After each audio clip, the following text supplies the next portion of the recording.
नमस्कार दोस्तों, I hope आप अच्छे होंगे। एंड लास्ट टाइम हम मैक्सवेल इक्वेशंस तक हम कंप्लीट कर चुके हैं। तो आज का जो एपिसोड रहेगा ये जो हमारा सेकेंड पार्ट है, ठीक है जी।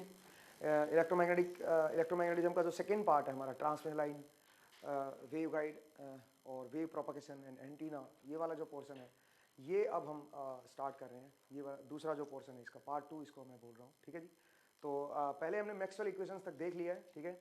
तो उसका भी अब आगे थोड़ा थोड़ा यूज आएगा, ठीक है। वैसे मैं थोड़ा रिवाइज कराता रहूँगा आपको, सो दैट आपका जो पिछले कंसेप्ट्स हैं वो भी आपके रिवाइज होते रहें, ठीक है जी।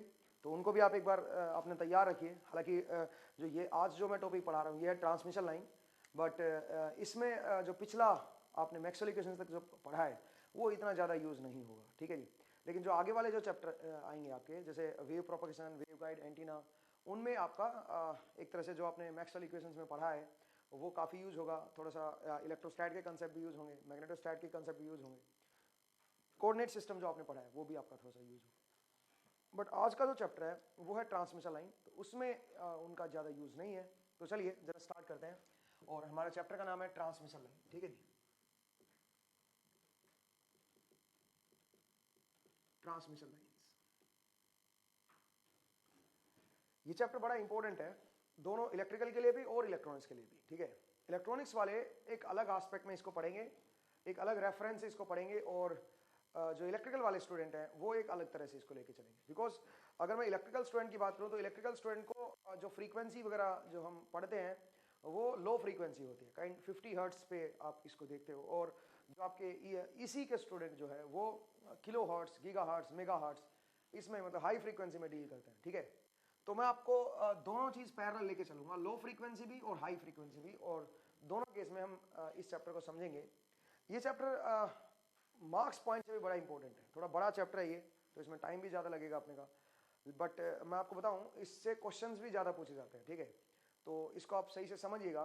बहुत कुछ आप देखेगा कि मैक्सवेल इक्वेशंस की तरह ही होगा, ठीक है। इवन आप आगे जब पढ़ोगे, जब वेव प्रोपगेशन जब आप पढ़ोगे तो आप देखेगा कि वहाँ पे भी हम ट्रांसमिशन लाइन के कुछ कंसेप्ट जो हैं उनको हम यूज़ करेंगे, ठीक है जी। तो आप इस टॉपिक को थोड़ा ध्यान से देखिएगा, ये बड़ा इंपॉर्टेंट टॉपिक है। और आप ये कह सकते हो कि अकेला ये चैप्टर, इस चैप्टर से अगर हम मार्क्स पॉइंट ऑफ व्यू से देखें तो कम से कम 2 या 3 तो क्वेश्चन इससे आते जाते हैं, ठीक है। तो चलिए इसको ज़रा स्टार्ट करते हैं। मैं आपको बता दूं, देखिए सबसे पहले ट्रांसमिशन लाइन से मेरा मतलब क्या है, मैं क्या पढ़ने वाला हूँ इस टॉपिक में, ठीक है। ट्रांसमिशन लाइन क्या क्या चीज़ होती है, क्या हम पढ़ेंगे इसमें, ठीक है। ट्रांसमिशन लाइन नाम से ही क्लियर है कि बेसिकली ये ट्रांसमिशन के लिए यूज होती है, मतलब पावर ट्रांसमिट करने के लिए जो हमें मीडियम चाहिए, ठीक है। पावर ट्रांसमिट करने के लिए जो हमें पाथ चाहिए उसको हम क्या बोलेंगे, वो काइंड ऑफ ट्रांसमिशन लाइन का आप कह सकते हो, ठीक है। वो मेरी ट्रांसमिशन लाइन होती है जो पावर को, फ्लो को हमें बताती है, ठीक है जी। इसमें अगर मैं बात करूं तो हमारे पास कई तरह की ट्रांसमिशन लाइन होती है। जैसे आपने देखा होगा कोएक्सियल केबल, ठीक है। कोएक्सियल केबल बहुत सारी जगह आपने देखी होगी, ठीक है जी। तो वो भी एक काइंड ऑफ ट्रांसमिशन लाइन है, ठीक है। दूसरा पैरेलल वायर ट्रांसमिशन लाइन, ठीक है। अगर आपको याद हो पुराने टाइम हम जब हमारे पास हम शक्तिमान देखते थे, ठीक है, तो उस टाइम जो एंटीना होता था वो अलग तरह का एंटीना होता था, मतलब वो कुछ इस तरह का होता था, ठीक है। वो कुछ इस तरह का एंटीना होता था, ठीक है ना। तो उसमें जो वायर लगाते थे हम लोग वो एक ऐसे फ्लैट वायर टाइप होती थी, उसके कॉर्नर पे 2 वायर होते थे, पैरेलल वायर ट्रांसमिशन लाइन होती थी, ठीक है ना। तो पैरेलल वायर ट्रांसमिशन लाइन कुछ इस तरह की होती है, ठीक है। जैसे आपके घरों के बाहर जो लाइन होती है या आप अपने घरों में यूज करते हो, ये लाइन कौन सी है, kind of parallel wire transmission line आप बोल सकते हो, ठीक है ना। तो या अपने बाहर जो सप्लाई होती है वो भी उसी कैटेगरी में आती है, पैरेलल वायर गए होते हैं, तो पैरेलल वायर ट्रांसमिशन लाइन कह सकते हो आप, सिंगल फेस लाइव न्यूट्रल, ठीक है ना, ऐसे आप बोल सकते हो, ठीक है। चलिए और भी लाइंस होती हैं, माइक्रो स्ट्रिप ट्रांसमिशन लाइन, ठीक है। उसमें ऐसे 2 स्ट्रिप होते हैं, ठीक है, माइक्रो स्ट्रिप ट्रांसमिशन लाइन। तो अलग अलग है, इनके बारे में कुछ कैरेक्टरिस्टिक्स आएंगी तो हम इनको अलग अलग तरह से पढ़ेंगे। बट अभी के लिए जो आगे की जो मैं थ्योरी आपको पढ़ाऊंगा वो मैं पैरेलल वायर ट्रांसमिशन लाइन को लेकर चलूंगा, ठीक है भी। मतलब मैं कोएक्सियल केबल या फिर आपकी माइक्रोस्ट्रिप ट्रांसमिशन लाइन, ठीक है, ये सब चीजें मैं नहीं लेके चलूंगा, ठीक है। मैं इस लाइन को लेके चलूंगा, इसके ऊपर हम थ्योरी डिस्कस करेंगे, इसके कुछ पैरामीटर निकालेंगे। सेम थ्योरी इन पे भी एप्लीकेबल होगी, कोएक्सियल केबल पे भी और माइक्रोस्ट्रिप ट्रांसमिशन लाइन पे भी, उन पे भी वही थ्योरी अप्लाई होगी, ठीक है। तो इसलिए जो भी आप कंसेप्ट पढ़ोगे वो पैरेलल वायर ट्रांसमिशन लाइन पे पढ़ोगे, ठीक है। अलग से हम इनको पढ़ेंगे फिर, ठीक है। इनके भी कुछ पैरामीटर निकालेंगे और देखते हैं कैसे हमारा ये ट्रांसमिशन लाइन कैसे बिहेव करती है, ठीक है जी। देखिए थोड़ा सा मैं जानकारी दे दूं आपको पैरेलल वायर ट्रांसमिशन लाइन के बारे में, थोड़ा सा कुछ बेसिक से स्टार्ट करते हैं इसका। देखिएगा, मान लीजिए मेरे पास कोई ट्रांसमिशन लाइन है, ठीक है, पैरेलल वायर ट्रांसमिशन लाइन, कुछ एल लेंथ की ट्रांसमिशन लाइन है, ठीक है।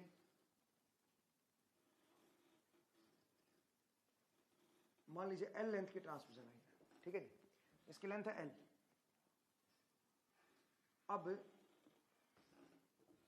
मैंने यहां पे कोई सोर्स लगाया, ये मेरा स्विच है और मैंने कोई सोर्स लगाया यहां पे, और मान लीजिए मैंने स्विच को क्लोज किया। यहां पे मान लीजिए मेरा लोड लगा हुआ है, ठीक है, ये मेरा लोड एंड है और ये मेरा सोर्स एंड है, ठीक है जी। लोड एंड, इधर मेरा लोड एंड है और इधर सोर्स है। अब जरा देखिए, सोचिए ये साइनसॉइडल मेरी वेव है, तो अगर मान लीजिए मैं बोलूं कि इस तरह की मेरे पास कोई वेव है, ठीक है ना, ऐसी कोई वेव है, तो जैसे मैंने स्विच ऑन किया उसी इंस्टेंट पे यहां पे तो वोल्टेज आ जाएगी, ठीक है, बट सेम इंस्टेंट पे यहां पे वोल्टेज अपीयर नहीं होगी, ठीक है, खासकर जब हम हाई फ्रीक्वेंसी की बात करते हैं, ठीक है ना। बेशक ये कंडक्टर मेरा ये मेरा आइडियल कंडक्टर है, वायर मेरे आइडियल कंडक्टर से बनी है, बट अभी तक तो हम क्या पढ़ रहे थे बताओ, कंडक्टर जो होता है वो कैसा होता है, इक्विपोटेंशियल सरफेस होता है। तो इक्विपोटेंशियल में क्या होगा, जो पोटेंशियल यहां का होगा वही पोटेंशियल यहां पे भी होगा, बट हाई फ्रीक्वेंसी पे ये किस्सा बदल जाता है, ठीक है। अभी हमारे पास दो चीजें, दो कैटेगरी में हम इस ट्रांसमिशन लाइन को पढ़ेंगे, एक बार एक लो फ्रीक्वेंसी में और एक हाई फ्रीक्वेंसी में। लो फ्रीक्वेंसी तो आप जनरली इलेक्ट्रिकल के स्टूडेंट पढ़ते ही हैं 50 हर्ट्ज पे, ठीक है, आप सर्किट सोल्व करते हो, ठीक है, केवीएल केसीएल लगाते हो आप लो फ्रीक्वेंसी पे। जितने भी आपने नेटवर्क थ्योरी में आपने यूज किया, जो भी आपने सर्किट पढ़े हैं वो सारे लो फ्रीक्वेंसी पे पढ़े हैं। जैसे मान लीजिए आपका कोई कैपेसिटर है या आपका कोई इंडक्टर है, वो सब आप इंडक्टेंस की कोई वैल्यू दे दूं, अगर मैं मान लीजिए कि भाई मेरे पास कोई इंडक्टर है और वो 2 हेनरी का है, ठीक है ना, मान लीजिए मैंने कोई वैल्यू दे दी इसकी 2 हेनरी, तो अगर मैं हाई फ्रीक्वेंसी की बात करूंगा तो हाई फ्रीक्वेंसी पे इसका जो बिहेवियर होगा वो इस इंडक्टेंस की तरह नहीं होगा, क्या पता वो बिहेवियर कैसा हो, ठीक है। हाई फ्रीक्वेंसी एनालिसिस मुझे अलग से करना पड़ेगा, इसका मतलब ये जो आप पहले लो फ्रीक्वेंसी पे पढ़ते थे चीजें, वो अब हाई फ्रीक्वेंसी पे वैलिड नहीं रहेंगी, ठीक है। क्यों नहीं रहेंगी, उसका कुछ रीजन है, ठीक है, वो हम देखेंगे। तो मैंने आपको क्या बताया, मान लीजिए मेरे पास कोई ट्रांसमिशन लाइन है, पैरेलल वायर ट्रांसमिशन लाइन, और आइडियल कंडक्टर से बनी है, ठीक है। मैंने यहाँ पे कोई सोर्स लगाया, अभी तक हम पढ़ते हुए आ रहे हैं कि भाई जो कंडक्टर होता है वो एक इक्विपोटेंशियल सरफेस होता है। इसका मतलब जैसे आपका स्विच क्लोज होगा, यहां पे जो वोल्टेज आएगी वही वोल्टेज मेरी यहां पे भी आएगी। अभी तक हम ये पढ़ते आ रहे हैं, ठीक है, सेम टाइम पे, क्योंकि इक्विपोटेंशियल है, जो पोटेंशियल यहां पे होगा वही पोटेंशियल यहां पे भी आएगा। बट जब फ्रीक्वेंसी का कंसेप्ट आ जाता है, खासकर जब हाई फ्रीक्वेंसी की अगर मैं बात करूं, तो यहां का पोटेंशियल और यहां का पोटेंशियल सेम नहीं होगा। क्यों नहीं होगा, जरा सोचिए मैंने किसी इंस्टेंट पे इसको ऑन किया, मान लीजिए मैंने इस इंस्टेंट पे इसको ऑन किया, ये टी नॉट इंस्टेंट था, मान लीजिए मैंने टी नॉट इंस्टेंट पे स्विच को ऑन किया, तो यहां की वोल्टेज जो आएगी वो ये वोल्टेज है, ये पीक वैल्यू है, मान लीजिए वीपी, मैं इसको पीक वैल्यू बोल रहा हूं, ठीक है। मान लीजिए टी नॉट इंस्टेंट पे यहां पे पीक वैल्यू आ गई वोल्टेज की। अब यही वोल्टेज यहां पे नहीं आएगी, सेम वोल्टेज यहां पे अपीयर नहीं होगी उसी टाइम। क्यों अपीयर नहीं होगी, कुछ अलग अपीयर होगी, वो ट्रेवल करेगी वेव, बेसिकली यहां तक पहुंचने में उसको टाइम लगेगा। पीक वैल्यू को, जो पीक वैल्यू यहां पे टी नॉट इंस्टेंट पे आई है, वही पीक वैल्यू यहां तक पहुंचने के लिए उसको कुछ टाइम लगेगा, उसकी कुछ फाइनाइट वेलोसिटी है इस वेव की। ये जो वेव, जो वोल्टेज सिग्नल है मेरा, इसकी कुछ फाइनाइट वेलोसिटी है, यहां तक पहुंचने में कुछ टाइम लगेगा, ठीक है। मान लीजिए इसकी वेलोसिटी v है मेरे पास, कि ये v वेलोसिटी से उधर जा रही है, मान लीजिए, तो मान लीजिए v वेलोसिटी से अगर ये चल रही है, तो अगर मैं बोलूं कि यहां तक पहुंचने में कितना टाइम लगेगा, उस टाइम को मैं नाम दूंगा ट्रांजिट टाइम का, that is L by v। ये मेरा क्या बन गया, ट्रांजिट, इसको मैं नाम दूंगा ट्रांजिट टाइम। तो ट्रांजिट टाइम इसको लगेगा, इतने टाइम में ये जो वेव है यहां पे जो पीक वाली थी वो यहां पे पहुंची है। अब सुनिए, इतनी देर में क्या होगा, जब ये पीक यहां पे पहुंचेगा उतनी देर में यहां की वोल्टेज तो बदल चुकी है, टीआर टाइम में वेव यहां से यहां पे पहुंची, तो टी आर टाइम के अंदर यहां वाली जो वेव थी, यहां पे पीक नहीं रहेगा, अब यहां पे क्या हो जाएगा बताओ जरा, यहां पे कुछ अलग वोल्टेज आएगी, ठीक है, कुछ डिफरेंट वोल्टेज आएगी। वोल्टेज कुछ भी हो सकती है, मे बी ये वोल्टेज हो सकती है, ठीक है। तो पहले यहां पे पीक वैल्यू थी, यहां तक पीक पहुंचने में टी आर टाइम लग गया, और टी आर टाइम जब होगा, टी आर टाइम के बाद यहां पे तो पीक वैल्यू आ जाएगी, वीपी आ जाएगा यहां पे, बट यहां की जो वोल्टेज है वो बदल जाएगी, ठीक है। वो मान लीजिए मैं बोल रहा हूं पी आर, मान लीजिए P R V R voltage होगी, ठीक है, यहां की वोल्टेज होगी वी आर, सही है, मतलब वोल्टेज कुछ अलग होगी। तो आप सोचिए कि अब यहां की वोल्टेज है वी आर और यहां की वोल्टेज क्या है वीपी, इधर हायर वोल्टेज और इधर क्या है मेरा लोअर वोल्टेज। तो अब क्या होगा बताइए, कुछ ना कुछ पोटेंशियल डिफरेंस आ गया, ठीक है, पोटेंशियल डिफरेंस आ गया तो करंट आ गया। बेशक आपका लोड ना हो, अगर लोड नहीं भी कनेक्ट करोगे तब भी ऐसा केस बनेगा, क्योंकि वेव को पहुंचने में टाइम तो लगेगा ना यहाँ पे, ठीक है। सोचिए अगर आप सैटेलाइट से अगर मान लीजिए आप कोई बड़े उसको देखते हो, बड़े मतलब कोई सिटी को देख रहे हो, बहुत बड़ी सिटी को, ठीक है, तो कहीं पे मान लीजिए उसका सब स्टेशन है, सब स्टेशन से लाइट ऑन की उसकी, ठीक है, तो जैसे आप लाइट ऑन करते हो, बड़ा रीजन को देखिए जो कई किलोमीटर लंबा हो, ठीक है, किसी जगह पे अगर लाइट ऑन करते हो तो एकदम से जो दूसरा एंड है उसका सिटी का, या मतलब आप जैसे मान लीजिए कोई बड़ी लार्ज एरिया ले लो जिसकी लेंथ जो है वो कई किलोमीटर में है, और किसी जगह पे उसका एक स्टेशन है, एक सोर्स लगा हुआ है कहीं पे, और वहां से जैसे ही लाइट ऑन होगी, जैसे पावर ऑन होगी, वो पावर एकदम से नहीं जलना शुरू करेगी। पहले क्या होगा, उसके जो पास वाले रीजन होंगे उनमें क्या होगा, लाइट ग्लो होती जाएगी, और फिर दूर वाले हिस्सों में लाइट ग्लो करेगी। इसका मतलब क्या हो रहा है बताओ जरा, जो सिग्नल है वो मेरा क्या कर रहा है, वो ट्रेवल कर रहा है, वो दूर तक जा रहा है। समझ रहे मेरा पॉइंट, ठीक है। तो कुल मिला के मैंने आपको क्या बोला, यहां की पीक वैल्यू यहां तक पहुंचने में टाइम लगाएगी, ठीक है, और जितनी देर में पहुंचेगी उसको मैंने क्या नाम दिया, ट्रांजिट टाइम। और इस ट्रांजिट टाइम में यहां की जो वोल्टेज है वो आपकी वीपी नहीं रहेगी, वो क्या हो जाएगी बताओ जरा, वीपी से कुछ ना कुछ बदल जाएगी, सही है भाई। मान लीजिए कुछ वी आर होगी, ठीक है। तो अब क्या आया जरा देखो, मैं यहां से ये कह सकता हूं कि इन दोनों पॉइंट के बीच क्या आ गया बताओ, इन दोनों पॉइंट के बीच आपका कुछ वोल्टेज डिफरेंस पैदा हो गया, ठीक है भाई। बेशक कोई लोड नहीं लगा हुआ, बट कुछ ना कुछ वोल्टेज डिफरेंस होगा, तो स्टिल इसमें कुछ क्या बनेगा भाई, फिर तो कुछ करंट आएगा, तो इसमें कुछ करंट फ्लो होना शुरू हो जाएगा। समझ रहे हो अपना पॉइंट। अब ये हाई फ्रीक्वेंसी पे ये फिनोमेना हमें देखने को मिलता है, ठीक है।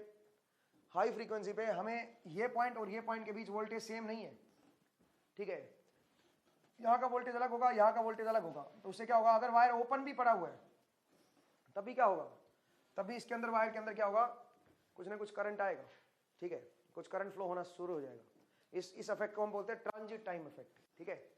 मतलब यहां से कुछ ना कुछ पावर आती रहेगी, सोर्स से कुछ करंट आता रहेगा, आप ये कह सकते हो, ठीक है। पावर नहीं तो करंट तो जरूर आएगा, ठीक है। इस सोर्स से कुछ ना कुछ करंट आता रहेगा, करंट फ्लो करता रहेगा, ठीक है, ये सप्लाई करता रहेगा पावर। क्लियर है भाई, जबकि कोई लोड नहीं लगा हुआ। ये बड़ा इंटरेस्टिंग केस है, ठीक है। यहाँ की वोल्टेज और यहाँ की वोल्टेज बराबर नहीं रहेगी, इसको बोलते हैं ट्रांजिट टाइम इफेक्ट, ठीक है।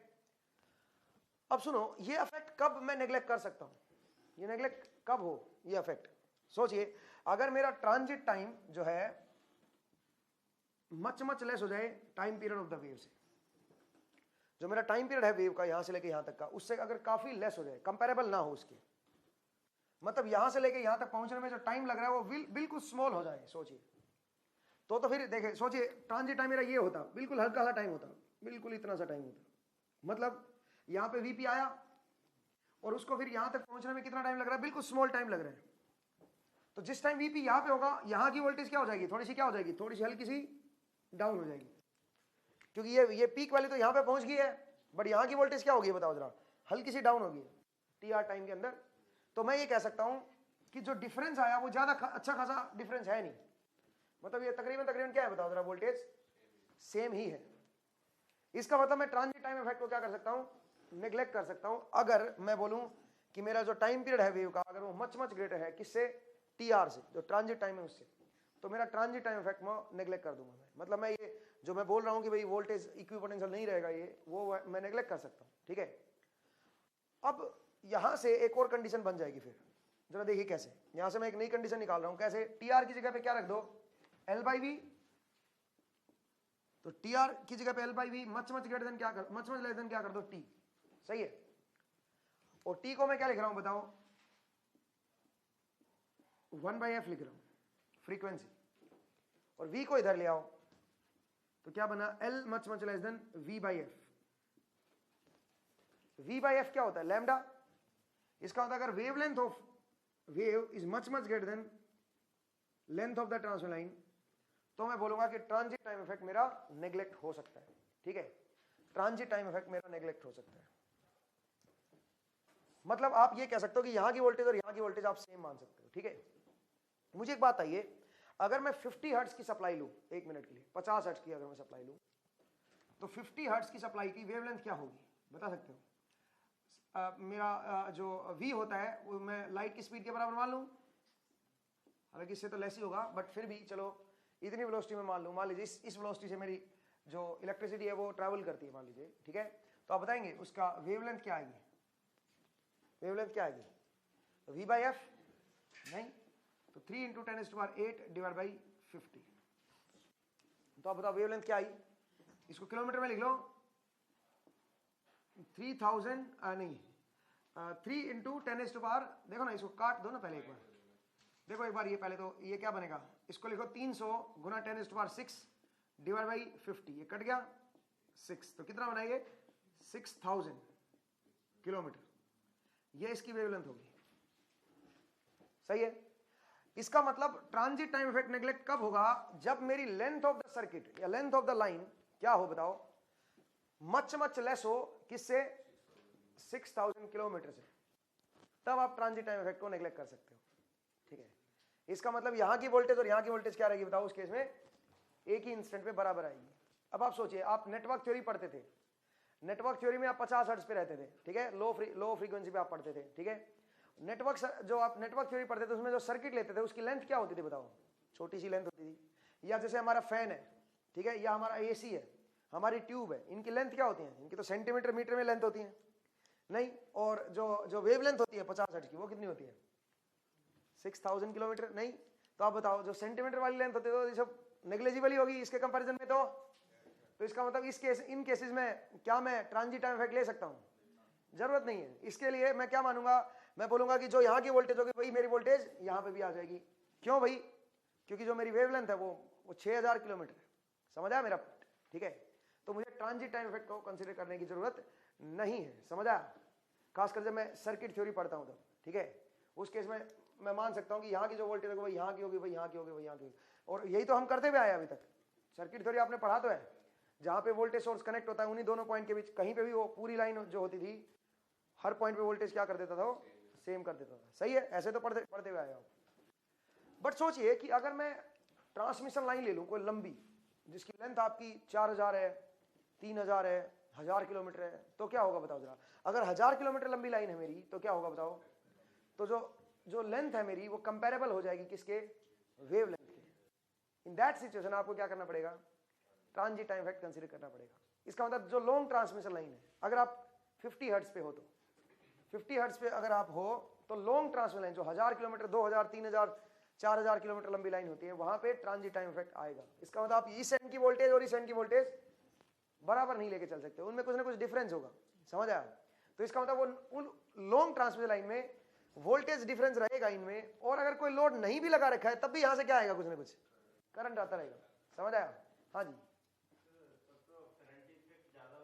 काइंड ऑफ फेरेंटी इफेक्ट ही बन गई है। मैं फेरेंटी इफेक्ट ही समझा रहा हूँ जाने अनजाने में। ठीक है, मैं फेरेंटी इफेक्ट ही समझा रहा हूँ, वही इफेक्ट है, आप ये बोल सकते हो। ठीक है, तो मैंने आपको बताया कि अगर लॉन्ग ट्रांसमिशन लाइन है मेरी, ठीक है, लंबी ट्रांसमिशन लाइन है, तो उसमें ट्रांजिट टाइम इफेक्ट आएगा। क्यों? क्योंकि लॉन्ग ट्रांसमिशन लाइन में वेवलेंथ के कंपैरेबल हो जाएगी लेंथ। ठीक है, उस केस में फिर यहाँ की वोल्टेज और यहाँ की वोल्टेज बराबर नहीं आएगी। ठीक है, तो अगर बराबर नहीं है तो क्या होगा? फिर कुछ ना कुछ करंट फ्लो करता रहेगा इसमें ऑलवेज। ठीक है, कुछ ना कुछ करंट फ्लो करेगा। समझ रहे मेरा पॉइंट? इवन कोई लोड नहीं लगा होगा तब भी कुछ ना कुछ करंट आएगा। क्लियर है मेरा पॉइंट? जनरेटर को सप्लाई करते रहना पड़ेगा लॉन्ग ट्रांसमिशन लाइन के केस में। ठीक है, इसकी स्टडी मेरे लिए मुश्किल हो जाएगी। चलिए, ये तो मैंने बताया 50 हर्ट्ज के लिए। अब बात करते हैं हाई फ्रीक्वेंसी की। सोचिए मेरे पास frequency kilo hertz, giga hertz में है। ठीक है, खासकर जो ईसी के स्टूडेंट होते हैं मेगा हर्ट्ज, गीगा हर्ट्ज में है। ठीक है, तो मान लीजिए मेरे पास जो फ्रीक्वेंसी है वो है 1000 मेगा हर्ट्ज, 1000 मेगा हर्ट्ज। तो जरा देखते हैं इसमें ट्रांजिट, इसमें वेवलेंथ क्या होगी पहले तो वेवलेंथ बताएंगे। वेवलेंथ क्या होगी बताओ जरा? 3 into 10⁸ divide by F. F कितना है?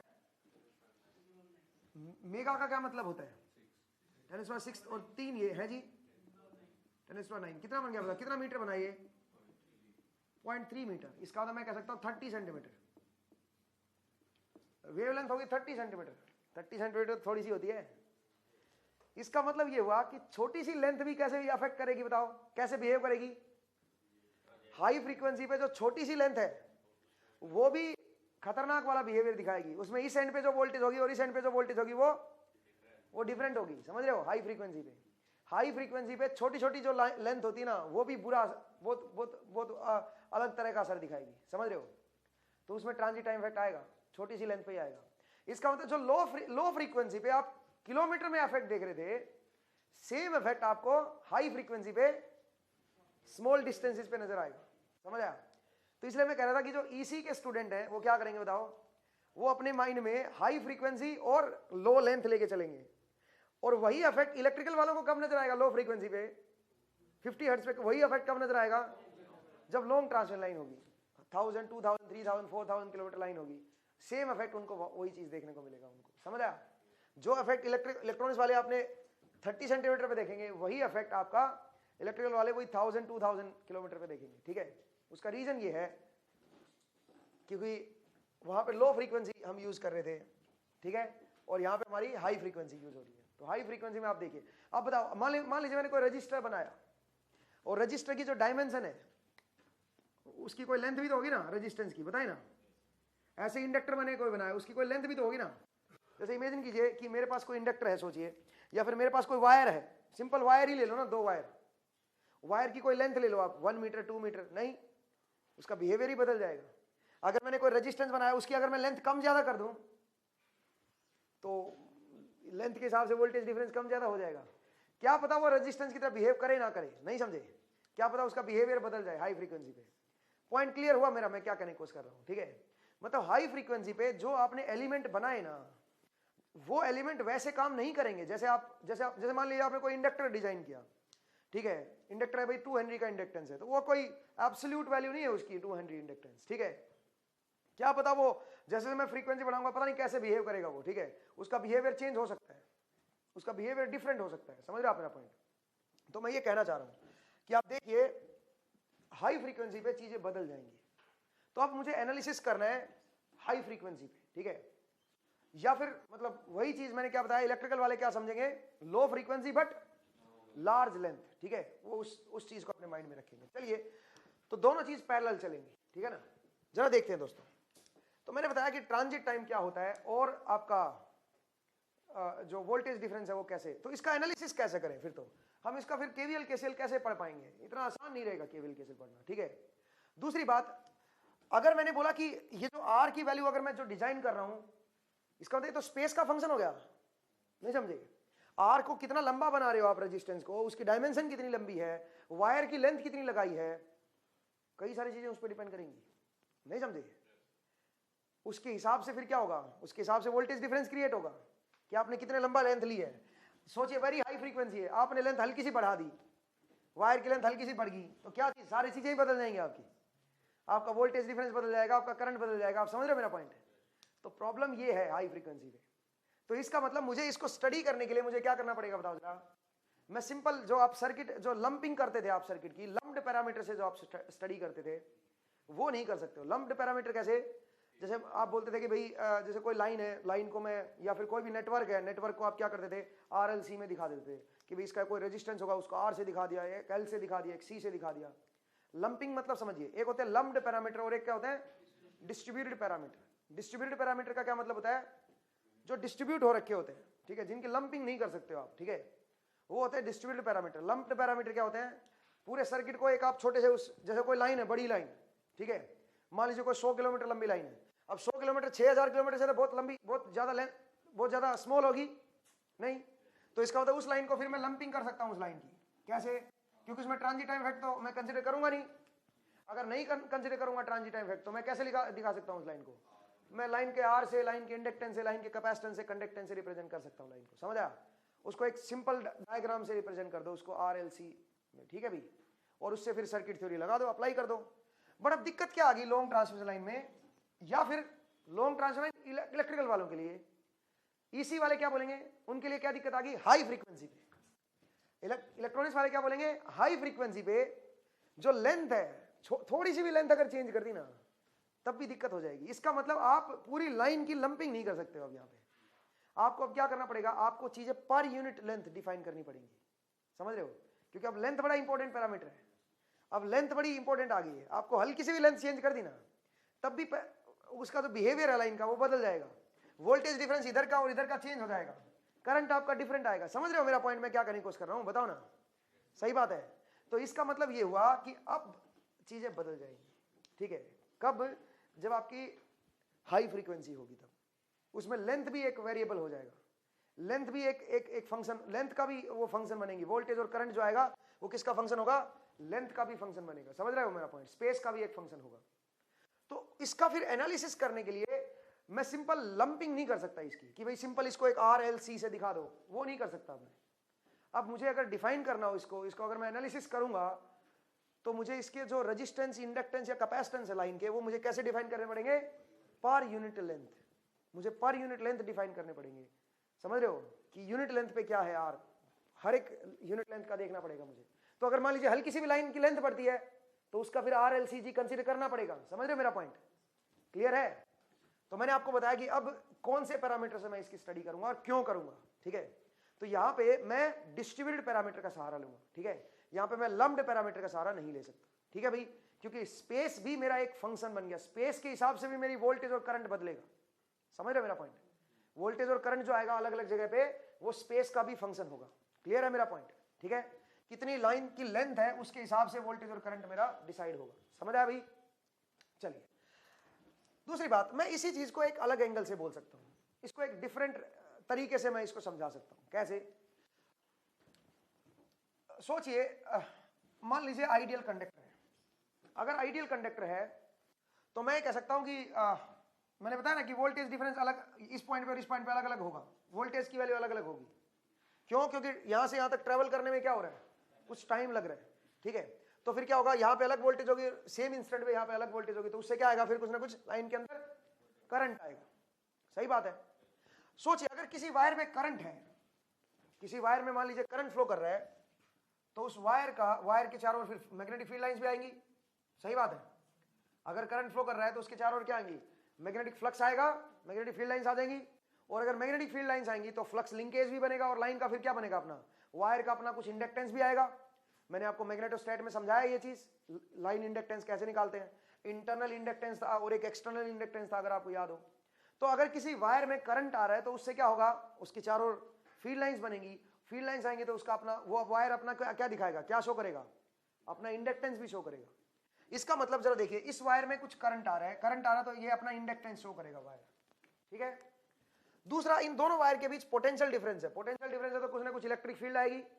इलेक्ट्रिक फील्ड कहां पे आती है बताओ, जब पोटेंशियल डिफरेंस होता है तो इलेक्ट्रिक फील्ड आती है ना। तो इसका मतलब इन दोनों वायर के बीच क्या होगा बताओ, कुछ ना कुछ इलेक्ट्रिक फील्ड भी एग्जिस्ट करेगी। सही बात है, पोटेंशियल डिफरेंस आ गया। अब इलेक्ट्रिक फील्ड है तो कुछ ना कुछ कैपेसिटेंस बनना चाहिए फिर, क्योंकि आप देखो ना, ये कंडक्टिंग वायर है, ये भी कंडक्टिंग प्लेट है, और दोनों प्लेट के बीच में क्या आ गया, डाइलेक्ट्रिक मीडियम आ गया, मतलब बीच में एयर मान लो आप या वैक्यूम मान लो, ठीक है। तो डाइलेक्ट्रिक अगर दोनों प्लेट के बीच क्या है, पोटेंशियल डिफरेंस भी है, तो इसका मतलब क्या होगा, वायर का अपना कैपेसिटेंस भी होगा। तो इसी चीज को, जो ट्रांजिट टाइम इफेक्ट है, इसी इफेक्ट को अगर मैं समझूं तो मैं एक दूसरे सेंस से भी इस इफेक्ट को देख सकता हूं। मैं कह सकता हूं कि ये जो लाइन है, अगर मैं इसको रिप्रेजेंट करूं, इस लाइन को सर्किट एलिमेंट से, तो मैं कह सकता हूं कि इस लाइन को मैं इस तरह से दिखा सकता हूं। इस लाइन को बोल सकता हूं कि लाइन का अपना क्या होगा बताओ जरा, इंडक्टेंस होगा। लेकिन मैं इनकी लंपिंग नहीं कर रहा हूं, क्योंकि लंपिंग का कोई मतलब नहीं बनता अब यहां पे। समझ रहे हो मेरा पॉइंट, इनकी मैं लंपिंग नहीं करूंगा। मैं बोलूंगा कि लाइन को मैं इस तरह रिप्रेजेंट कर सकता हूं, अगर आइडियल कंडक्टर है तो, ठीक है। मैं इस तरह से रिप्रेजेंट कर सकता हूं लाइन, ठीक है भाई, अगर आइडियल कंडक्टर लूं तो, क्योंकि आर तो नहीं होगा ना आइडियल कंडक्टर में, ठीक है। और मैंने यहां पे सोर्स लगा रखा है, तो अब बताओ अब क्या होगा। अब मैं बोलूंगा कि यहां की वोल्टेज जो है और वो जो यहां की वोल्टेज होगी, उनमें क्या होगा, कुछ ना कुछ वोल्टेज डिफरेंस आएगा। सही बात है। तो वही चीज तो मैंने यहां पे बोली कि वोल्टेज डिफरेंस आएगा। वो ये बात मैंने किस हिसाब से बोली, ये मैंने ट्रांजिट टाइम के हिसाब से बोल दी। और यहाँ पे मैं किसके हिसाब से बोल रहा हूँ, यहाँ पे मैं सर्किट एलिमेंट के हिसाब से बोल रहा हूँ। तो इसका मतलब मैं क्या कह रहा हूँ बताओ, मैं एक ही बात को दूसरे तरीके से कहने की कोशिश कर रहा हूँ। जो इलेक्ट्रिकल के स्टूडेंट जो होते हैं वो इस तरह से लेके चलते हैं कि लाइन का अपना कोई इंडक्टेंस होगा और कैपेसिटेंस होगा, तो वो देखेंगे कि नो लोड पे भी यहाँ पे कुछ ना कुछ वोल्टेज रहेगी और वो इससे हायर रहेगी, ऐसे बोलते हैं ना उसको, वो फेरेंटी इफेक्ट बोलते हैं, ठीक है। तो बेसिकली आप ये कह सकते हो। अच्छा, दूसरी बात, अगर कोई लोड नहीं भी लगा हुआ है तब भी कुछ ना कुछ करंट आता रहेगा, सही बात है, ये कैपेसिटर के थ्रू करंट फ्लो करता रहेगा, उसको हम चार्जिंग करंट बोलते हैं, ठीक है ना। तो बेसिकली क्योंकि ये लूप बने हुए ना, समझ रहे हो अपना पॉइंट, तो कुछ ना कुछ करंट सप्लाई करता रहेगा ये। सेम चीज को मैं यहाँ पे कैसे बोल रहा था बताओ, मैं बोल रहा था कि यहाँ की वोल्टेज और यहाँ की वोल्टेज डिफरेंट होगी तो वोल्टेज डिफरेंस आएगा, तो उससे क्या बनेगा, फिर लाइन में करंट फ्लो करेगा। तो एक ही चीज को मैं दूसरे सेंस में बोल रहा हूं, आप समझ रहे हो मेरा पॉइंट, ठीक है। ये भी वही बात होगी जो यहाँ पे मैं ट्रांजिट टाइम इफेक्ट बोल रहा था, उसी चीज को मैं कह सकता हूं कि लाइन को आप दिखा सकते हो उसके इंडक्टेंस से और उसके कैपेसिटेंस से, और अगर आपने कोई वोल्टेज यहाँ पे अप्लाई की है तो उससे फिर करंट भी फ्लो करता रहेगा उसमें, चाहे लोड लगाओ चाहे ना लगाओ, और यहाँ की वोल्टेज कुछ डिफरेंट आएगी यहाँ से, समझ रहे हो आप मेरा पॉइंट। उसी बात को मैं यहाँ पे ये बोल रहा था कि भाई वोल्टेज को यहाँ से यहाँ तक ट्रेवल करने में टाइम लगेगा। आपको अगर मैं बताऊं तो बेसिकली जो वेलोसिटी होती है वो एल और सी का ही फंक्शन होती है, ठीक है। आप आगे पढ़ोगे कि जो वेलोसिटी आएगी ट्रांसमिशन लाइन पे, वो वेलोसिटी एल और सी का ही पे डिपेंडेंट होती है, कि लाइन का इंडक्टेंस क्या है, लाइन का कैपेसिटेंस क्या है, ठीक है, उसके ऊपर डिपेंड करती है, ठीक है। तो इसका मतलब जाने अनजाने में ये जो ट्रांजिट टाइम है वो भी किस पे डिपेंडेंट है, वो भी एल और सी का ही दूसरा रूप है। अब समझ रहे मेरा पॉइंट, एल और सी से ही तो बना है ये भी, तो वही चीज मैं यहाँ पे एक्सप्लेन कर रहा हूँ, क्लियर हुआ मेरा पॉइंट। तो मैंने क्या बताया, मैंने आपको बताया कि ऐसे केसेस में जहां पे जब ट्रांजिट टाइम इफेक्ट आ जाता है, ऐसे केसेस में आपका जो स्पेस है वो भी बड़ा इंपॉर्टेंट हो जाता है, ठीक है। जो लेंथ है ट्रांसमिशन लाइन की वो भी बड़ी इंपॉर्टेंट हो जाती है, ठीक है।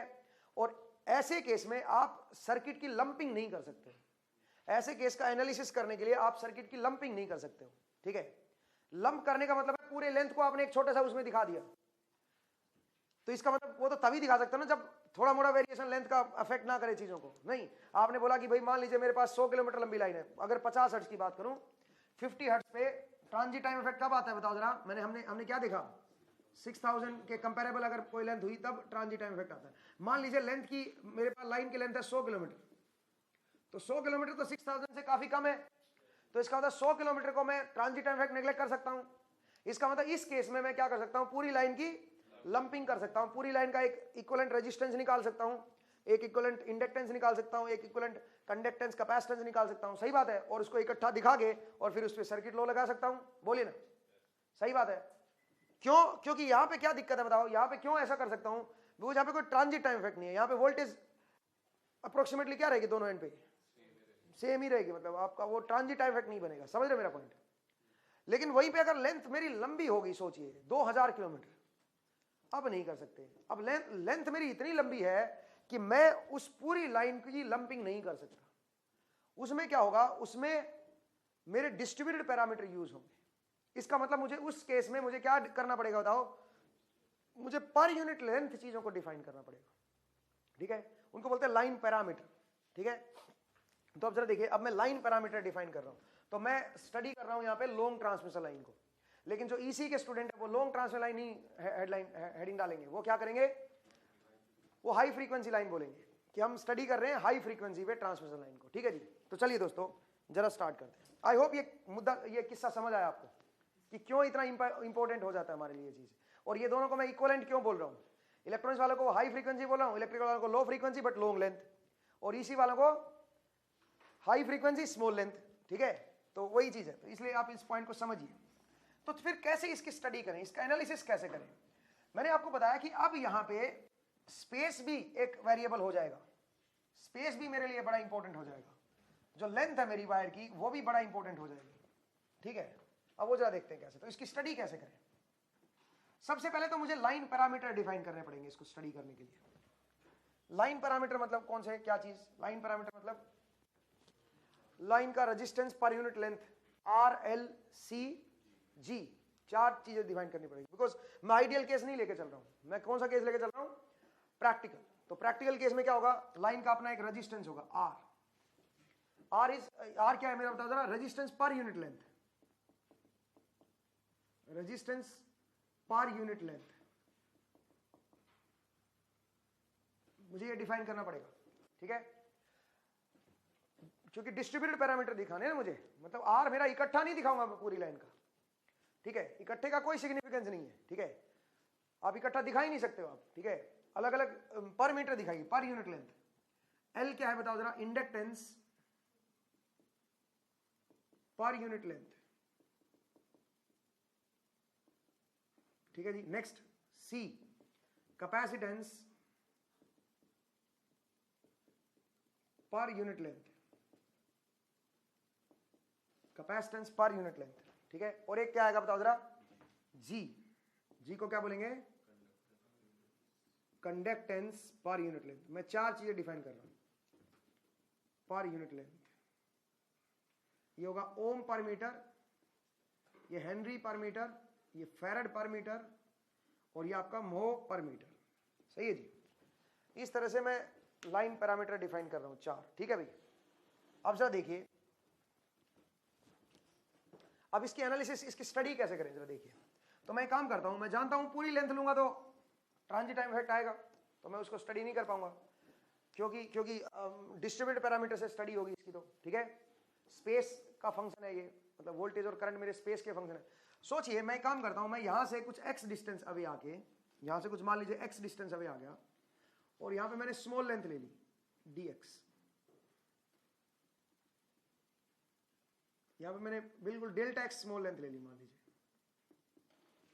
और इस डेल्टा x लेंथ पे अगर मैं मान लीजिए इस लेंथ को अगर मैं डिफाइन करूं, इस लेंथ को अगर मैं रिप्रेजेंट करूं, तो मैं कैसे दिखाऊंगा, ये तो बिल्कुल स्मॉल लेंथ है, तो यहां पे तो ट्रांजिट टाइम इफेक्ट मैं नेगलेक्ट कर सकता हूं, ठीक है।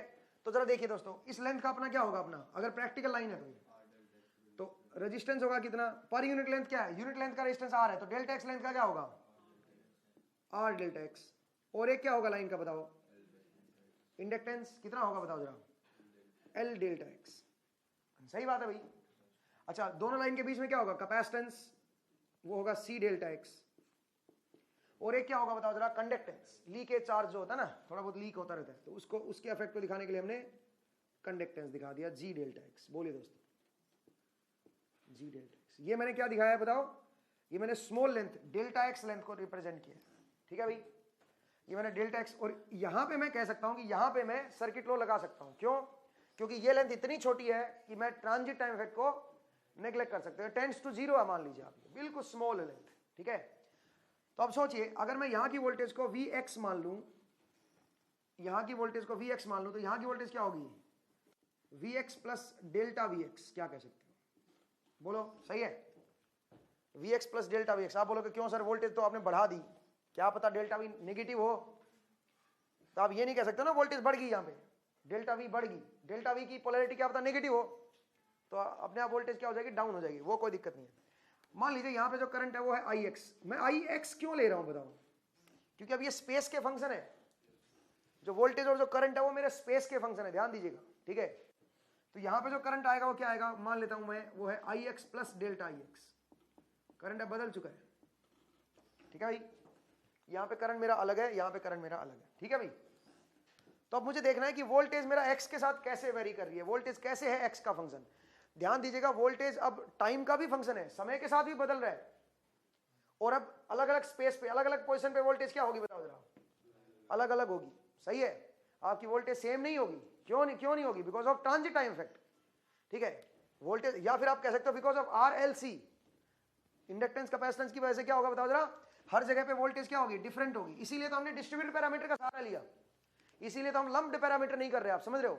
अगर हर जगह वोल्टेज सेम हो जाती तो फिर दिक्कत ही नहीं थी, तो लंपिंग कर देते आपको, सही है। तो वोल्टेज स्पेस का फंक्शन है भाई, वोल्टेज ऑफ स्पेस का फंक्शन है, तो इसलिए मैंने बोला कि वोल्टेज x का मैंने यहाँ पे फंक्शन दिखा रखा है, बट मैंने यहाँ पे टाइम नहीं दिखाया, टाइम को मैं बाद में कंसीडर कर लूंगा, टाइम को फिर j ओमेगा टी मुझे एक्स्ट्रा ऐड करना पड़ेगा, ठीक है। फिलहाल मान लीजिए मैं ओमेगा टी को एक बार माइंड में लेके चल रहा हूँ, जैसे आप फेजर में नहीं लेके चलते हो, Vm साइन ओमेगा टी को क्या लिख देते हो, Vm एंगल 0, ठीक है। मतलब आप क्या लिखते हो, बस ऐसे, जैसे मान लीजिए ऐसे ऐसे था, तो आप ओमेगा टी को लिखने के बजाय ऐसे लिख देते हो, Vm एंगल 0, इसको पोलर फॉर्म में लिख देते हो। इसका मतलब आप ओमेगा टी को अपने माइंड में लेके चल रहे हो, समझ रहे हो, क्लियर है। तो बिल्कुल वही है, इसमें टाइम भी है भाई, ध्यान देना, टाइम को मैं बाद में इंक्लूड कर दूंगा। तो मुझे देखना है कि x के साथ मेरा वोल्टेज कैसे बदल रहा है, स्पेस के साथ वोल्टेज का वेरिएशन कैसा है, दूसरा करंट का वेरिएशन कैसा है, तो ये चीज मुझे देखनी है। तो अब ये कैसे देखेंगे दोस्तों, वो जरा देखते हैं। मैं इसको रब कर रहा हूं इधर से, तो देखिए वो कैसे निकालेंगे कि कैसे मेरा ये चेंज हो रहा है स्पेस के साथ। तो सुनिए, मुझे एक बात बताइए, यहां पे कितना करंट जाएगा? मुझे तो यहां की वोल्टेज देखनी है ना, तो this drop minus this drop, वही तो वोल्टेज यहां की आएगी। तो अगर मैं बोलूं कि यहां की वोल्टेज बताओ पहले क्या आएगी? यहां की वोल्टेज आएगी, अगर मैं इसको थोड़ा बड़ा दिखाऊं, थोड़ा दूर दूर करके दिखा रहा हूं भाई, ठीक है, सो दैट मैं लिख भी सकूं वोल्टेज वगैरह।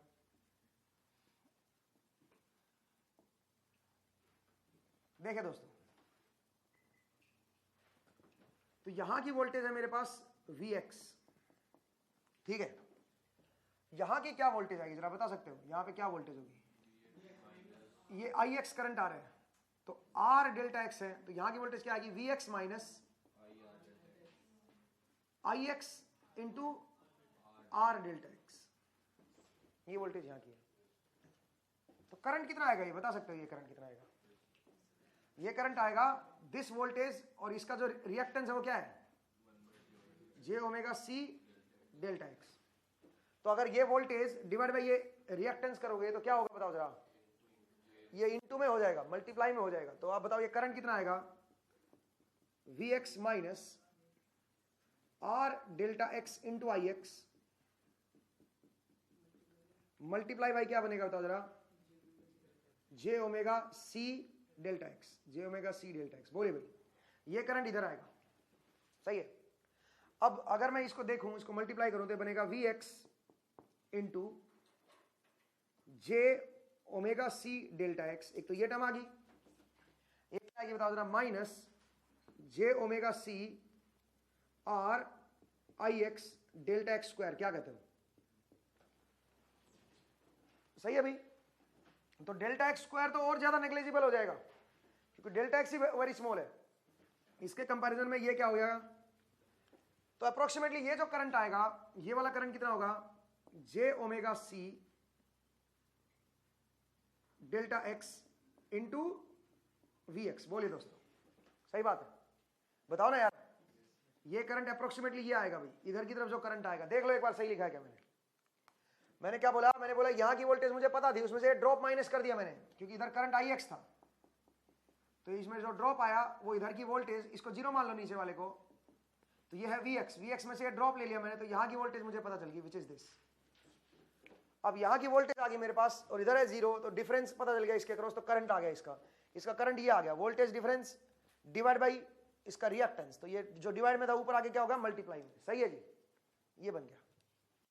फिर मैंने इसको सिंप्लीफाई कर लिया, ये बन गया भाई, ये मेरा इसका करंट आ गया इधर का, करेक्ट है।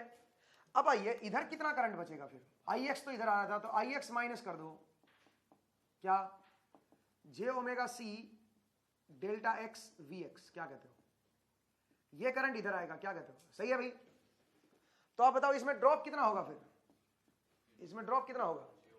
यहां की जो वोल्टेज आएगी वो आएगी J omega L delta X into this I X minus J omega C delta X into V X. बोलिए दोस्तों, सही है क्या? तो अगर मैं इसको सिंप्लीफाइड लिखूं, मतलब इसको अप्रोक्सीमेटली लिखूं, तो यहां पे देखो, इसके साथ तो डेल्टा एक्स यहां पे भी और डेल्टा एक्स यहां पे, मल्टीप्लाई करोगे तो क्या हो जाएगा बताओ? डेल्टा एक्स का स्क्वायर हो जाएगा, तो नेग्लिजिबल हो जाएगा वो तो। किसके कंपैरिजन में? आगे वाले टर्म के कंपैरिजन। तो क्या बनेगा? ये बनेगा J omega L delta X into I X. बोलिए दोस्तों, सही बात है, करेक्ट है। तो ये ड्रॉप जो आया वो अप्रोक्सीमेटली ये वोल्टेज का ड्रॉप आ गया, ध्यान से देखिए, करेक्ट है। अच्छा, तो यहां की जो वोल्टेज आएगी वो क्या आएगी जरा बता सकते हो? इस जगह की वोल्टेज क्या आएगी? यहां पे Vx था, Vx माइनस कर दीजिए ये drop R delta X into I X. क्या कहते हो? सही है।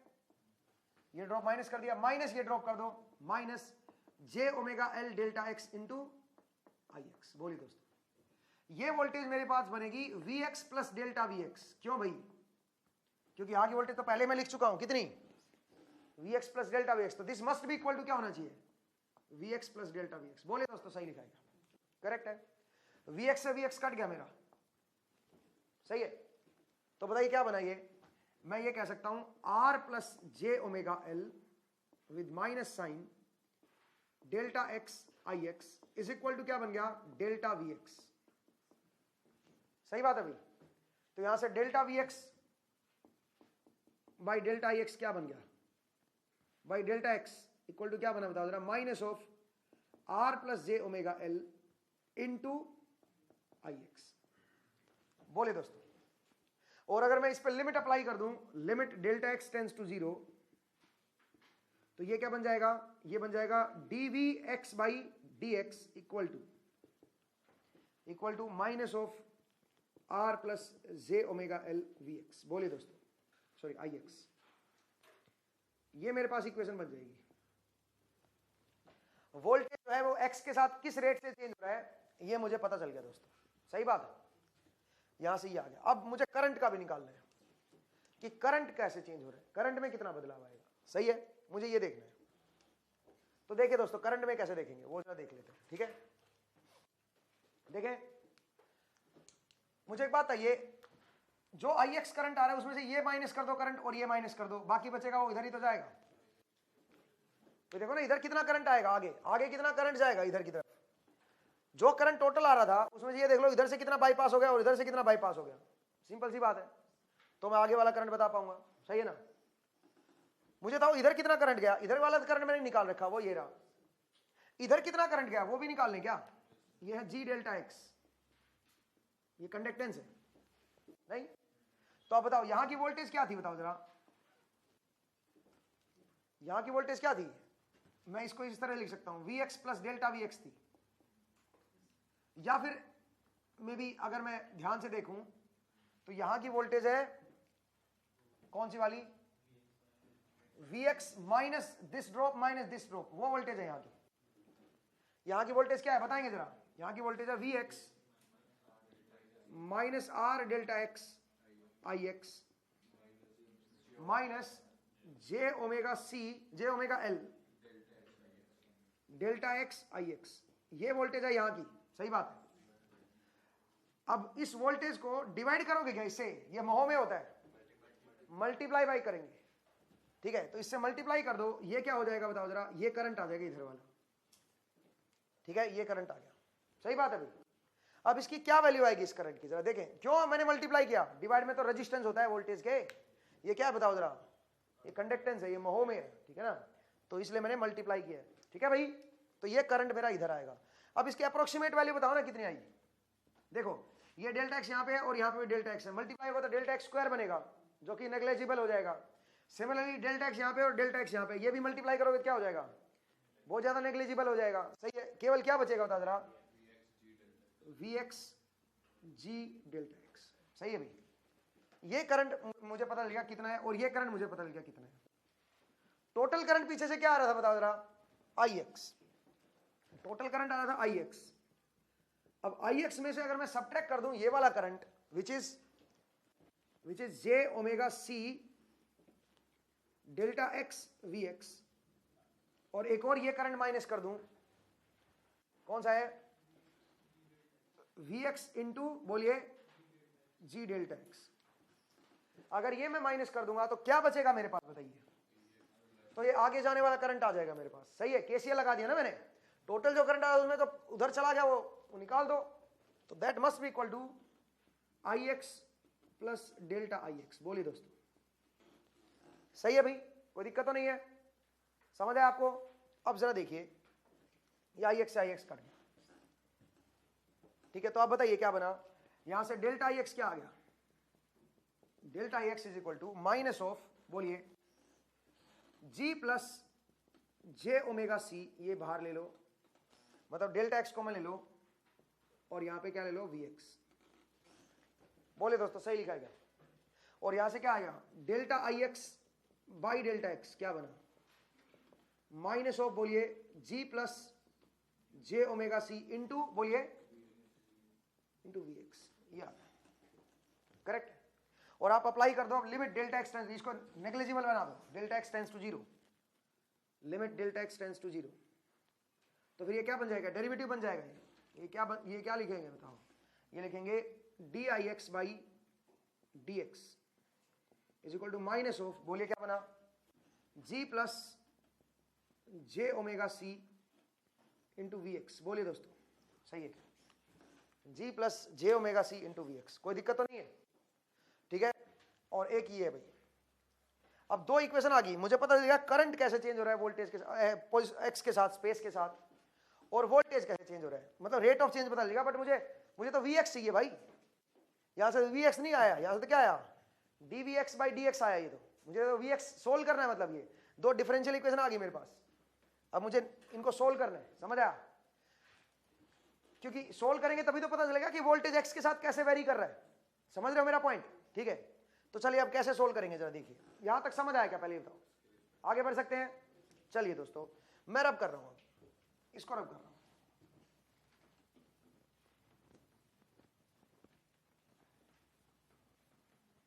अब जरा देखिएगा, एक स्टेप फर्दर चलते हैं।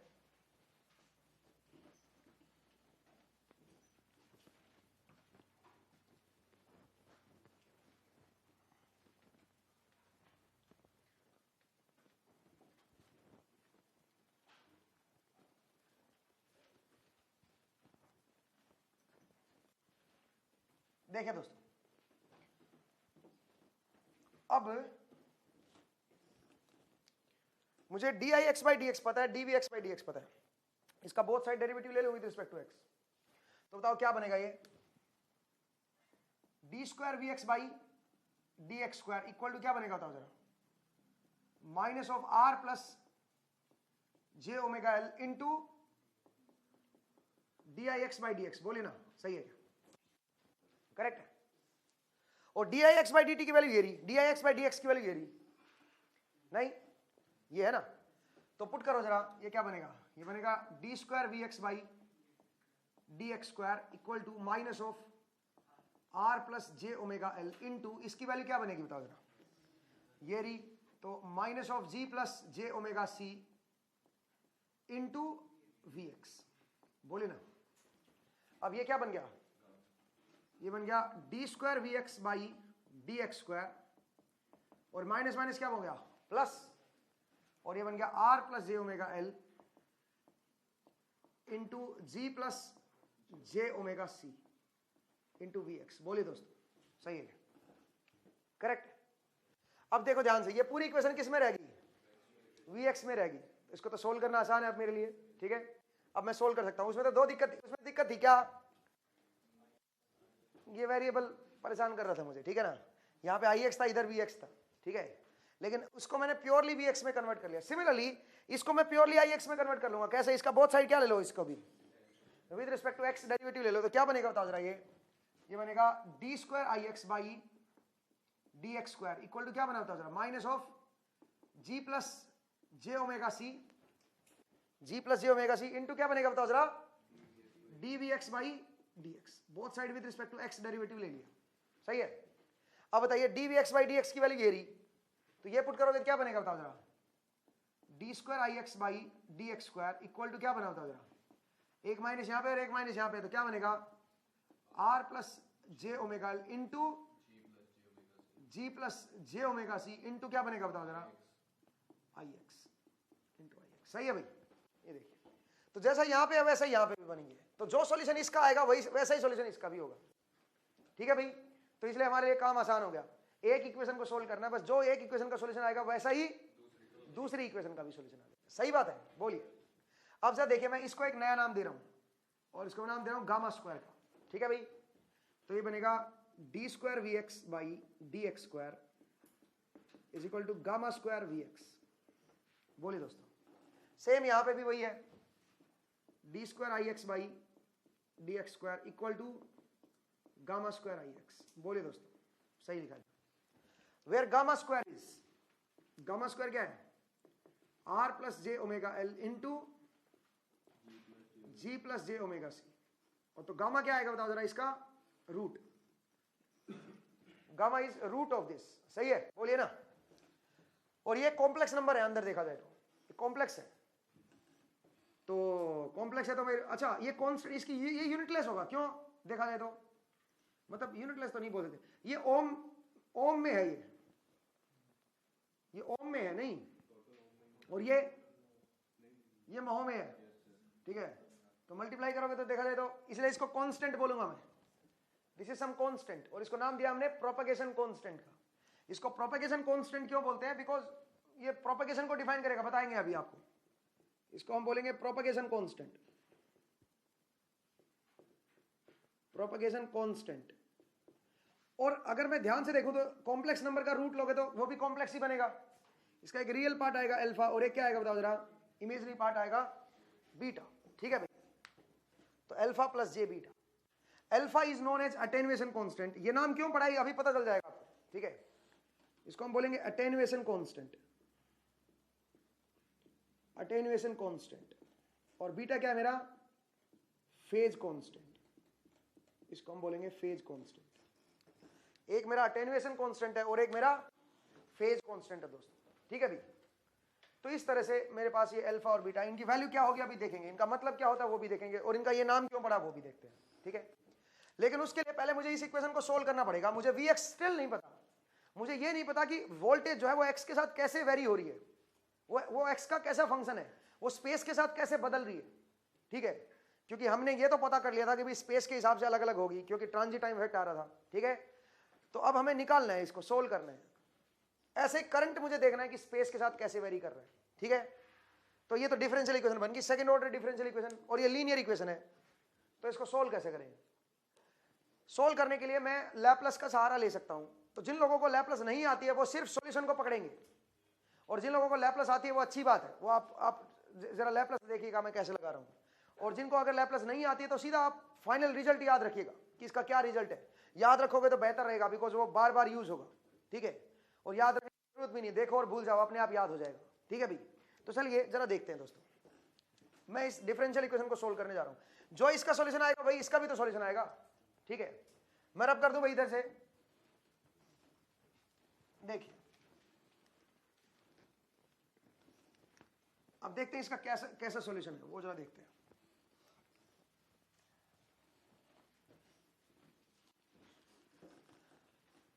अब इसको मैं सोल्व कर रहा हूं, तो x की जगह t एज्यूम कर लो, बाद में t की जगह क्या कर देंगे वापस x कर देंगे। क्या वो तो वेरिएबल ही तो है। हालांकि कंफ्यूज मत होना, आप बोलोगे सर x तो स्पेस है और t मेरा टाइम होता है, तो मैं t यहां पे टाइम नहीं ले रहा हूं, t को मैं कोई वेरिएबल मान रहा हूं। समझ रहे मेरा पॉइंट, जैसे x वेरिएबल है ना, वैसे कोई वेरिएबल मान लो, मैथ की तरह चलो, मतलब सिंपल मैथमेटिक्स चलो। मैथमेटिक्स में कोई आप t समय नहीं है, t मेरा कोई वेरिएबल है। ठीक है, तो अब जरा देखिए क्या बनेगा, इसका लैपलेस लेंगे तो क्या बनेगा बताओ जरा, S square V S minus S V zero minus V dash zero, ये लैपलेस होगा इसका, इक्वल टू क्या बनेगा बताओ जरा, गामा स्क्वायर वी एस, इसकी जगह वी एस आ जाएगा। करेक्ट है।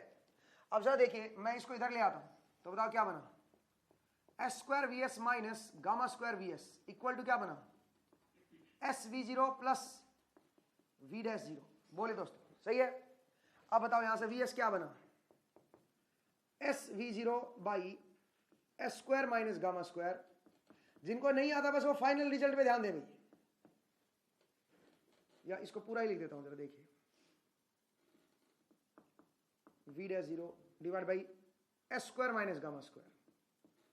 बोले दोस्तों सही लिखा गया। और S square minus B gamma square को क्या लिख सकता हूं जरा देखिए, पार्शियल फ्रैक्शन कर दूं, एक बनेगा एस माइनस अल्फा और एक क्या बनेगा, तो अगर मैं पार्शियल फ्रैक्शन करूंगा तो एक बनेगा A divide by S minus alpha और एक बनेगा गामा, अल्फा नहीं गामा,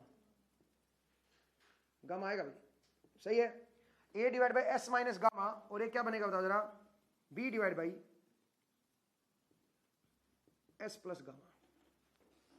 ठीक है भाई, ऐसे ए भी आ जाएंगे, A B are some constant. ठीक है, तो मैं इसको v माइनस बोल रहा हूं एक मिनट के लिए, और इसको मैं v प्लस बोल रहा हूं, कांस्टेंट है तो इनको ऐसे लिख लो, क्या फर्क पड़ता है।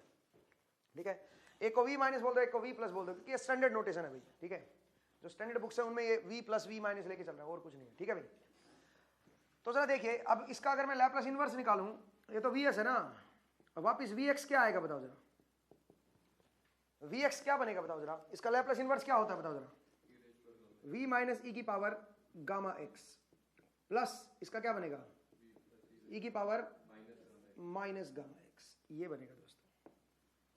तो बस आप इस पे ध्यान दीजिए कि इसका जो सॉल्यूशन आएगा वो क्या आएगा, और ये देखो और भूल जाओ, अपने आप याद हो जाएगा ये। ठीक है, तो इसका जो सॉल्यूशन आएगा vx, वोल्टेज जो है वो x का कैसा फंक्शन है, वो बनेगा v प्लस e की power minus gamma x plus v minus e की पावर गामा एक्स। सही है भाई, ये मेरा क्या है बताओ जरा, ये मेरा वोल्टेज जो है वो एक्स का फंक्शन है। ऐसे करंट आएगा, फिर करंट का भी तो ऐसे बनेगा, सेम ही तो इक्वेशन है। तो आई एक्स बताइए क्या बना, आई प्लस ई की power minus gamma X plus आई माइनस ई की पावर गामा एक्स। ठीक है भाई, बोले दोस्तों कोई दिक्कत है तो? कुछ इस तरह से लिख दिया मैंने, ये सम कांस्टेंट है, ये रेजिड्यूज है, आप ये कह सकते हो। ठीक है, चलिए आगे बढ़े क्या? ठीक है भाई, यहां तक समझ आया आपको? अब जब देखो ये एक्स का फंक्शन आ गया मेरे पास, लेकिन गामा के अंदर दो चीजें हैं, क्या? एक अल्फा और एक बीटा। अब चलिए मैं जरा अल्फा और बीटा दोनों को रख रहा हूं, मैं रब कर दूं क्या इधर से? ये तो समझ आया ना आपको? सॉल्यूशन सिंपल सॉल्यूशन था ये, वो कुछ नहीं था। ठीक है, लैप्लास लगाई मैंने, क्योंकि लीनियर डिफरेंशियल इक्वेशन को मैं लैप्लास से सोल्व कर सकता हूं, तो मैंने लैप्लास लगा दी बस। ठीक है, नेक्स्ट जरा देखिए दोस्तों। अब सुनिए, अगर मैं गामा की जगह पे वैल्यू पुट करूं तो क्या बनेगा, ये जरा देखिए। Vx क्या आएगा? Vx is equal to v plus ई की power minus alpha x into ई की पावर माइनस जे बीटा एक्स। सही है भाई, प्लस v माइनस ई की पावर, बोलिए, अल्फा एक्स इंटू ई की पावर जे बीटा एक्स। सही है, मुझे पता लगा वोल्टेज जो है वो एक्स के साथ गामा की जगह अल्फा प्लस जे बीटा रख दो ना यार, तो अल्फा प्लस जे बीटा करोगे और फिर उसको अलग अलग कर दिया मैंने यहां पे, बस और कुछ नहीं किया। ठीक है, अब जरा देखिए, ये मेरा स्पेस के साथ वेरी कर रहा है, ऐसे करंट जो आएगा वो क्या आएगा? आई प्लस ई की power minus alpha x into ई की पावर माइनस जे बीटा एक्स प्लस आई माइनस ई की पावर अल्फा एक्स इंटू ई की पावर प्लस जे बीटा एक्स। तो हमने देख लिया कि करंट और जो वोल्टेज है वो स्पेस के साथ कैसे वेरी कर रहे हैं। ठीक है भाई, तो ये हमारा हमने देखा कि टू वायर जो पैरेलल वायर ट्रांसमिशन लाइन थी उसके ऊपर किस तरह से मेरा एक्स के हिसाब से जो वोल्टेज और जो करंट है वो स्पेस के हिसाब से कैसे वेरी कर रहा है। इसमें टाइम अभी मैंने इंक्लूड नहीं किया है, समय भी इंक्लूड करना है, बिकॉज ये टाइम हार्मोनिक फील्ड थी, टाइम हार्मोनिक वोल्टेज या करंट था मेरा। ठीक है, तो मुझे वो टाइम का फैक्टर भी इसमें इंट्रोड्यूस करना है। ठीक है, अब वो कैसे इंट्रोड्यूस करेंगे वो हम देखेंगे नेक्स्ट एपिसोड में। तो नेक्स्ट एपिसोड में मैं इसी स्क्रीन से उठाऊंगा, बिकॉज आज का जो एपिसोड है ये हमारा, इसका टाइम पूरा हो गया है। तो नेक्स्ट एपिसोड में हम फिर से आपसे मिलते हैं, आप इसको रिवाइज कीजिए एक बार, देखिए कि ट्रांजिट टाइम इफेक्ट क्या था और कैसे हम इस इक्वेशन तक पहुंचे हैं। ठीक है, इसको रिवाइज कीजिएगा भाई। आज के एपिसोड में इतना ही, नेक्स्ट टाइम आपसे फिर से मुलाकात होगी। Thank you very much.